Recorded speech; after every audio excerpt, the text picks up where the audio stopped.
Bugün yine bir çöt gibi yolculuk. Kahraman'a salam verdi. Canın sağ ol. Sesini işletsem mi sesin? Sesi yaman çıkıp tamam sesi izliyoruz kulakta. Biznes. Biznesmenler de şu için biznes kulak. Arkalardan tapa yok. Tapa olduğunu görmedim. Dayke. Canım. Bu Dayke'den baragen bu. Aslında güvenlik hem otağı.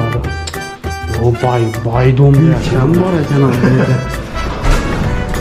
Saçına bir şıp bulup deyizene bak. Kat 7'ye çıktı kat. Krişadan zıncak mı sırayam?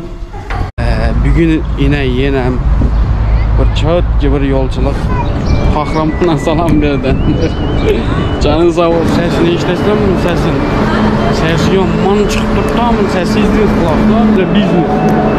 Biznesmenler de şu için biznes kulak. Arkalardan tapa yok. Tapa olduğunu görmedim. Dayke. Canım. Bu Dayke'den baragen bu. Aslında güvenlik hem otağı. O bay donmuyor. Sen baragen abi. Saçına bir şıp bulup deyizene bak. Kat 7'ye çıktı kat. Krişadan zıncak mı sırayam?